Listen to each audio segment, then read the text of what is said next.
হয়তো ভাবছেন যে এত ছোট গাছে অনেক বেশি পরিমাণে কিভাবে এত জামরুল আমি আনলাম। তো আজ আমি এই তথ্য দেব কিভাবে এত পরিমাণে জামরুল এই গাছে হলো।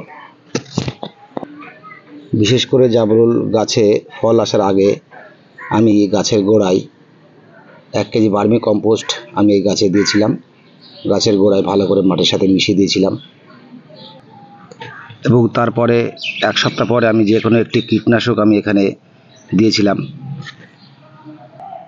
যাতে গাছের পাতা কোনোভাবে পোকায় না খায়, সেই কারণে একটা কীটনাশক আমি এখানে স্প্রে করেছিলাম।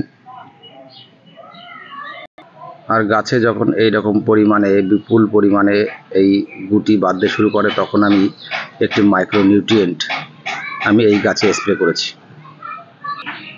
আমি এখানে অ্যাগ্রোমিন গোল্ড 2 ফোঁটা 1 লিটার জলে গাছকে মাত্র একবারই স্প্রে করেছি, আর তাতে প্রচুর পরিমাণে ঠিক এই রকম ফুল চলে এসেছে।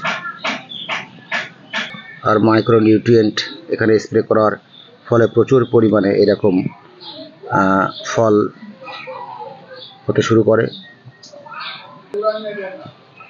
ফলের বোটা শক্ত হয় এবং ফল ঝরতে পারে না।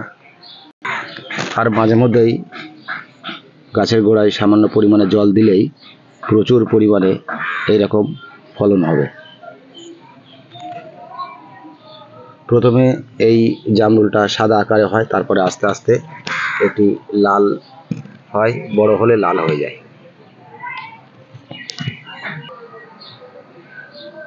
আর 2-1 ফোঁটা বৃষ্টি হলে তো কোনো কথাই নেই, প্রচুর পরিমাণে এই ফলগুলো বড় হতে থাকে।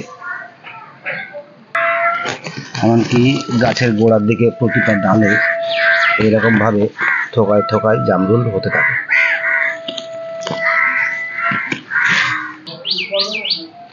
একদিক থেকে যেমন ফল পাকতে থাকে, অন্য দিক থেকে ফলের আবার এই রকম গুটি আবার আসতে থাকে, এই গুটিতেও আবার ফল হবে। কিছু কিছু জামরুল তো মাটিতে এমনিতেই পড়ে যায় আর নষ্ট হয়ে যায়। জামরুল গাছে এরকম সামান্য পরিচর্যা করতে পারলে প্রচুর পরিমাণে এইরকম ফল আপনারা পাবেন।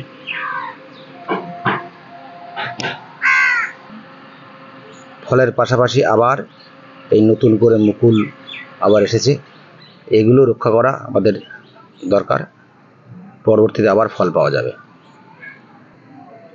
সুতরাং সামান্য পরিচর্যা করলেই জামরুল গাছে প্রচুর পরিমাণে এইরকম ফল পাওয়া যায়।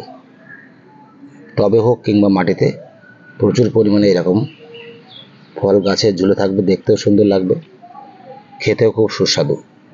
নমস্কার, আজ এই পর্যন্তই।